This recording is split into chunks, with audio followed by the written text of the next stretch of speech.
7 अक्टूबर 2023 ये वो दिन था जब हमास ने इजराइल पर हमला किया था और इस हमले के तुरंत बाद संयुक्त राज्य अमेरिका पहला वो देश था जिसने इजराइल को अपना खुला समर्थन देते हुए हमास को शैतान बताया था। जिस तेजी से हमास ने इजराइल पर धावा बोला, उसी तेजी से अमेरिका ने इजराइल को हर हाल में साथ देने और हर तरह की मदद मुहैया कराने की घोषणा कर दी और ये मदद हर हालात में जारी है। भले ही इजराइल इस युद्ध में मानवता की सारी हदें पार कर दे, भले ही दुनिया के दूसरे देश इजराइल के क्रूर कदमों के खिलाफ रहे। वैसे अगर इतिहास का रुख करे तो दो मुल्कों की इस दोस्ती की नींव इजराइल की स्थापना के साथ ही पड़ गई थी।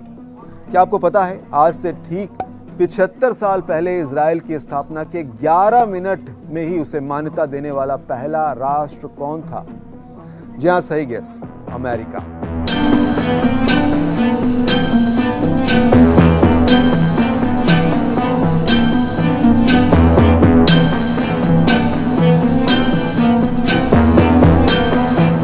हेलो दोस्तों, मैं हूं अरविंद योगराज। आज उस सवाल का जवाब मिलेगा जो आपके भी मन में होगा कि आखिर अमेरिका और इजराइल के बीच इस चट्टानी रिश्ते का असल कारण क्या है।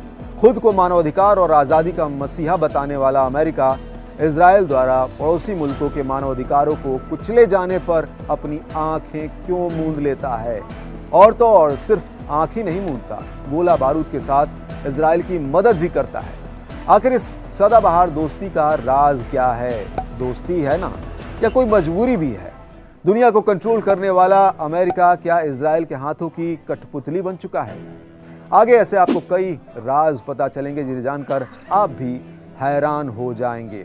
अक्टूबर 2023 जो हमले हमास ने इस दिन किए, उसे कोई भी इजरायली शायद ही कभी भूल पाए, लेकिन इसके बाद जो हुए उसे भुलाने में फिलिस्तीनियों को भी पीढ़ियां बीत जाएंगी। 7 अक्टूबर को हमास ने इजराइल पर हजारों मिसाइलों के साथ हमला बोला था।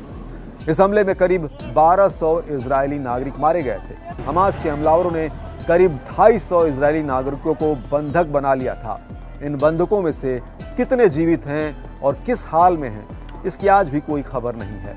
लेकिन इस हमले के तुरंत बाद हमास को बर्बाद करने की कसम खाते हुए इजराइल ने गाजा में ऐसी तबाही का आगाज कर दिया जिसमें नवंबर के अंत तक 40,000, जी हाँ 40,000 से अधिक फिलिस्तीनी मारे जा चुके हैं। इस लड़ाई में गाजा के अधिकांश हिस्से तबाह हो चुके हैं और उसकी लगभग 70% आबादी दरबदर हो चुकी है। हमास के हमले के चंद दिन बाद ही अमेरिकी राष्ट्रपति जो बाइडेन तेल अवीव पहुंच गए थे। वहां उन्होंने कहा था कि अमेरिका हर हाल में इजराइल के साथ है, उसे हर मदद मिलेगी। अब जरा हमें अमेरिका और इजराइल के रिश्ते को समझने के लिए 7 दशक पीछे जाना होगा।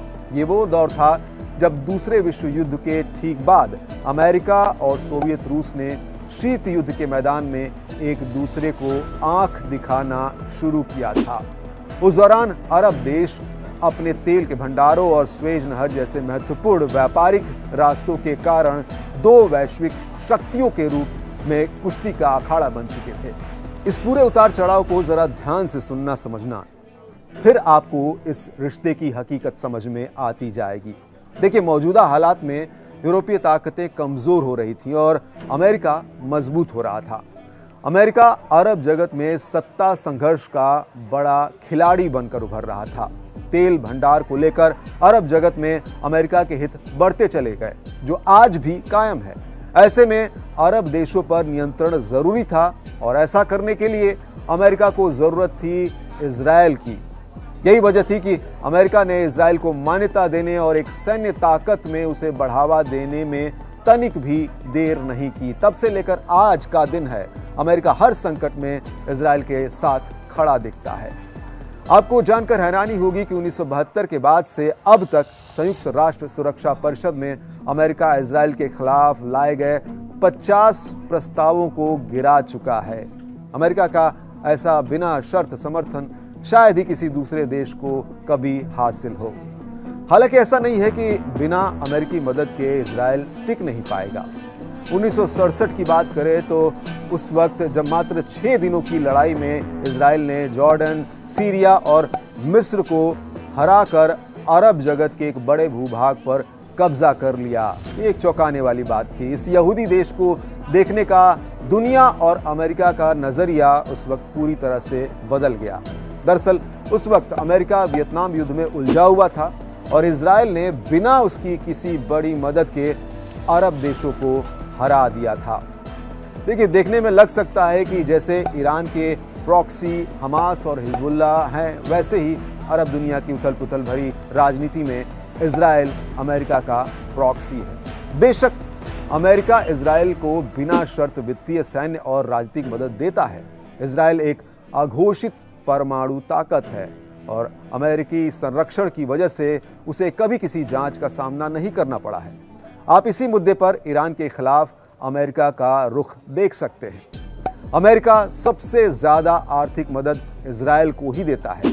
दूसरे विश्व युद्ध के बाद से अब तक उसे 158 अरब डॉलर की अमेरिकी सहायता मिल चुकी है। इजराइल हर साल अपने कुल रक्षा बजट का लगभग 16% अमेरिका से हासिल करता है। सिर्फ इतना ही नहीं, इजराइल अमेरिका का सबसे बड़ा कारोबारी साझेदार भी है। दोनों के बीच हर साल 50 अरब डॉलर का कारोबार होता है। ये तो बात हुई दोनों देशों के बीच रिश्तों की गर्माहट और गहराई की। अब बात करते हैं इस अटूट जोड़ी के उस पहलू की जिस पर दुनिया की नजर कम ही जाती है। इजराइल और अमेरिका के इस रिश्ते में कौन किस पर हावी है? इजराइल अमेरिका की कठपुतली है या अमेरिका इजराइल की? ये सवाल इसलिए भी क्योंकि गाजा पर हमले रोकने और मानवीय सहायता पहुंचने देने के अमेरिकी अनुरोध को इजराइल द्वारा बार बार ठुकराते हुए हम देख चुके हैं। अमेरिका समेत इजराइल के सभी सहयोगी चाहते हैं कि यह संघर्ष जल्द से जल्द खत्म हो। अमेरिका का ध्यान इस समय रूस यूक्रेन युद्ध पर है। एक्सपर्ट्स का कहना है कि इजराइल अमेरिका की युद्ध विराम की ख्वाहिशों को इसलिए नजरअंदाज कर पा रहा है क्योंकि वो अमेरिकी राष्ट्रपति की राजनीतिक मजबूरियों को अच्छी तरह से समझता है। अमेरिका की मजबूरियां और इजराइल के आगे उसकी बेबसी।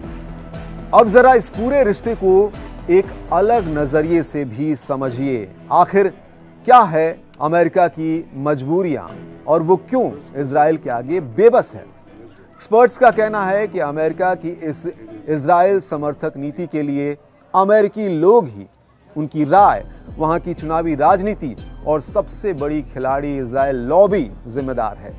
ये सब मिलकर अमेरिका की नीति को दिशा देने में सबसे अहम भूमिका निभाते हैं और इजराइल के हर नखरे को उठाने के लिए अमेरिकी राष्ट्रपतियों को मजबूर करते हैं। अमेरिका में कई लॉबी इजराइल समर्थक नीतियां बनाने में सक्रिय हैं। ऐसी ही एक ताकतवर लॉबी है American Israel public affairs committee. इसकी वार्षिक बैठकों में इजराइल और अमेरिका के राष्ट्रपति, सीनेटर और प्रधानमंत्री बतौर मेहमान हिस्सा लेते हैं। इतना ही नहीं, 1967 से इजरायली लॉबी की ये नीति रही है कि अमेरिकी सरकार और इजरायली सरकार के बीच कोई अंतर नहीं होना चाहिए। ये लॉबी अमेरिका के हर खित्ते में सक्रिय है, राजनीति से लेकर यूनिवर्सिटी तक, सैन्य प्रतिष्ठानों से लेकर मीडिया तक, लगभग हर जगह। इसी की एक बानगी देखिए, आपको जानकर हैरानी होगी कि हॉलीवुड के 59% राइटर और डायरेक्टर यहूदी हैं, यानी इजरायली हैं।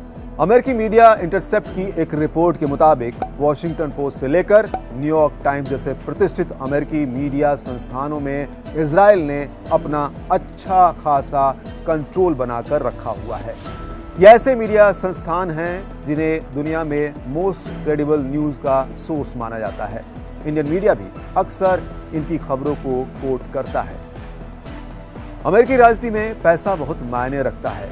वहां के दोनों बड़े दल धन जुटाने का कैंपेन करते रहते हैं। यही वो दरवाजा है जिसके जरिए अमेरिकी राजनीति में दाखिल होते हैं अमेरिकी यहूदी। इजराइल समर्थक संगठन अमेरिका के रिपब्लिकन और डेमोक्रेट दोनों दलों को भारी आर्थिक मदद देते हैं। साल 2020 में अमेरिका में इजराइल समर्थक संगठनों ने 30 अरब डॉलर जुटाए थे, जिसका 63% हिस्सा डेमोक्रेट्स और बाकी रिपब्लिकन सांसदों को दिया गया।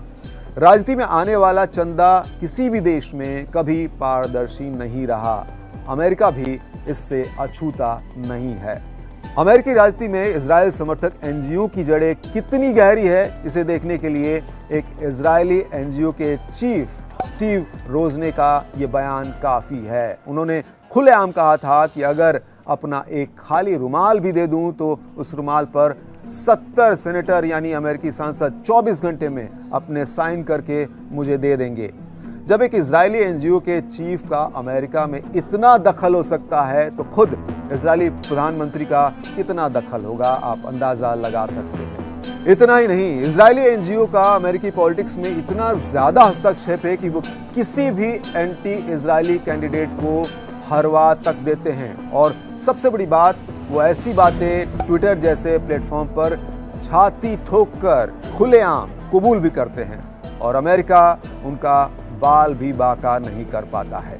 अमेरिकी अपने यहाँ चुनाव में रूसी और चीनी दखल पर खूब हल्ला करते हैं, लेकिन इजरायली दखल पर चुप्पी साध लेते हैं। आज अमेरिका में इजराइल का ऐसा दबदबा है, जिस अमेरिका का डंका पूरी दुनिया में बजता है, वो खुद अपने घर में अपने से 100 गुना छोटे देश इजराइल के आगे बेबस है और उसका कठपुतली बना हुआ है।